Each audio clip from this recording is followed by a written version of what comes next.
శ్రీ గురుభ్యో నమః. ఓం శ్రీ కాళభైరవ స్వామి నమః. ఇక్కడ ఉత్తర భారతదేశంలో ఉండేటటువంటి కాళభైరవ స్వామికి ఏ విధంగా ప్రతిష్ట ఉన్నదో అదే విధంగా మన దక్షిణ భారతదేశంలో ఉండే కాళభైరవ స్వామికి అదే విధంగా ఉన్నది.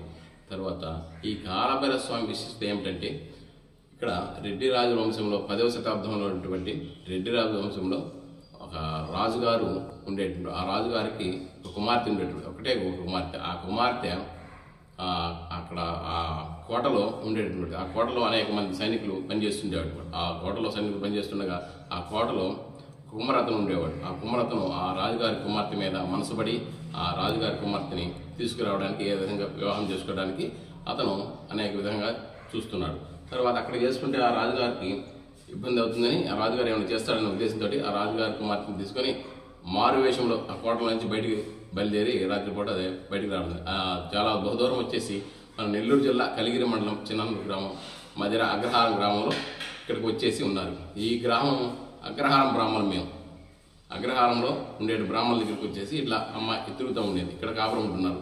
ఆ రాజుగారు సైనికులను పంపించేసి ఆ సైనికుల చేత అనేక విధంగా చాలా చోట్ల ఎదుగుతుండగా ఎక్కడ కనపడలా. తర్వాత వేరే విధంగా తెలుసుకొని వాళ్ళు రాజుగారికి మన చోట ఉంది రాజుగారు అని చెప్పి భటులు చెప్పారు. అప్పుడు రాజుగారు సైనికులను తీసుకొని మరలా ఇక్కడ ఉండే చోటికి వస్తున్నాడు.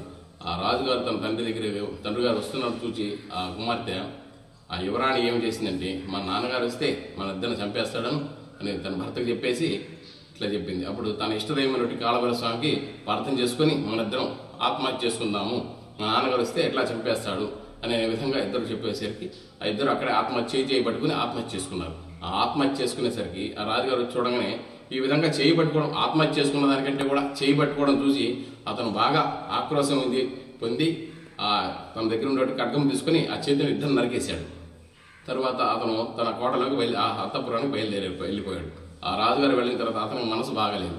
ఆ మనసు బాగలేని తర్వాత ఒక పండితుల్ని పురోహితుల్ని పిలిపించి సభ చేసి, నాకు ఇట్లా జరిగింది, మా కుమార్తెని ఇట్లా జరిగింది అనేసరికి మీరు ఏం చేస్తారంటే, ఉత్తర భారతదేశంలో కాశీలో ఉండేటువంటి కాళభైరవ స్వామిని విగ్రహాన్ని తీసుకొచ్చి మీ కుమార్తె అల్లుడు ఎక్కడైతే చనిపోయినారో వాళ్ళిద్దరు ఎక్కడైతే చనిపోయిన ఆ ప్రదేశంలో కాళభైరవ స్వామిని ప్రతిష్ట చేస్తే మీకు అక్కడి నుంచి పరిహారం జరుగుతుంది అని చెప్పేసి రాజుగారు చెప్పారు. ఆ రాజుగారికి పురోహితులు చెప్పడంతో ఆ పురోహితులు ఆ విధంగా చెప్పిన రాజుగారు ఉత్తర భారతదేశం వెళ్ళి కాళభైరవ స్వామిని తీసుకొచ్చి ప్రతిష్ఠించడం జరిగింది.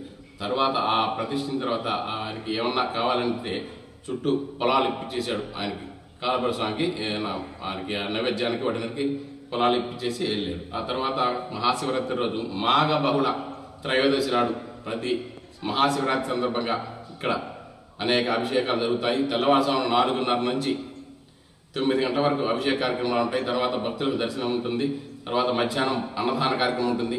సాయంత్రం అన్నదాన కార్యక్రమం, రాత్రి 10:30, 11 గంటలకి ప్రోగ్రాంలు ఉంటాయి.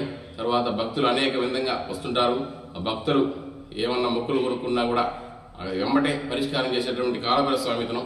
ఈ కాళభైరవ స్వామిని అందరూ వేడుకుంటే మనకు త్వరగా నయమవుతుందని, ఏ కార్యక్రమం చేసుకున్నా, ఏ వ్యాపారం చేసినా కూడా, పిల్లలు లేకపోయినా కూడా, అన్నిటికీ చిన్నపిల్లలకి ఏమైనా బాగలేకపోయినా కూడా ఇక్కడ చూసుకుంటే, స్వామిని దర్శించుకుంటే మనకు త్వరగా నయం అవుతుందని ఒక నమ్మకం ఉన్నది.